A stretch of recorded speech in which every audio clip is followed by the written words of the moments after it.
Magandang araw! Ngayon nga po ibigay po natin ang magiging game schedule nga sa SEA Volleyball League Women's Volleyball 2025 na magaganap nga sa Vietnam. Ito ay latest at second league.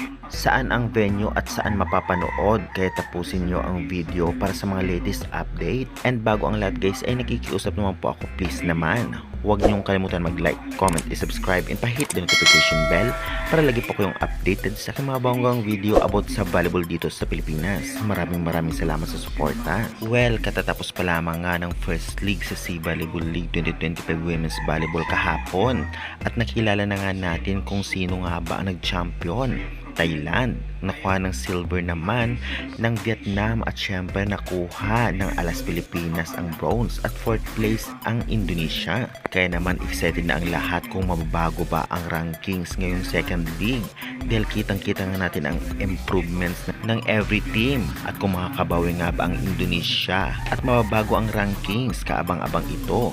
At ngayon nga ay huwag na po nating patagalin pa, ibigay po muna natin ang second league game schedule na magaganap nga sa August 8 hanggang August 10, 2025 sa Vietnam. Kung ating mapapansin, ganoon pa rin, apat na teams: Vietnam, Thailand, Indonesia at Alas Pilipinas. At narito po ang schedule at ang venue po nito ay sa Nguyen Binh, Vietnam, August 8 hanggang August 10. Converted to Philippine time, August 8, 2025 Friday, 5 p.m. Indonesia versus Thailand at 8 p.m. naman Philippines versus Vietnam. Second day naman, August 9, 2025 Saturday, 5 p.m. Vietnam versus Indonesia at 8 p.m. Thailand versus Philippines.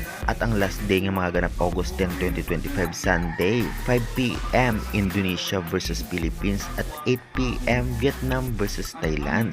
Once again, Nguyen Binh, Vietnam po ang venue at kung magtatanong kayo saan ba ito mapapanood, well, nasa Pilipinas live po. Kaya naman syempre, ano pang inaantay nyo? I-download nyo na po at mag-register kayo. Well, kung ating makikita ay may chance ang Alas Pilipinas na talaga namang makuha ang silver o gold. Konting ari-ariba pa at talaga namang makakasabay na sila sa powerhouse na Vietnam at Thailand. Well, kung ating makikita, nakaisang set din ang Alas Pilipinas sa Vietnam at Thailand. Ibig sabihin nito, may chance talaga. At ang napaka-important din ito, lalong-lalo na sa ating sumusuporta at sa Pinoy fans ay talaga namang magdasal. Syempre, suportahan na lang po natin sila at huwag nang i-bash. Magsimula sa players at coaching staff para hindi sila ma-pressure o ma-intimidate. Kaya naman, alam naman nating lumakas ang Alas Pilipinas at kaya na makipagsabayan, kaya good luck na lang. Kaya guys, makuha kaya nila ang silver or gold? Comment nyo na yan at huwag kalimutan mag-like and subscribe for more updates.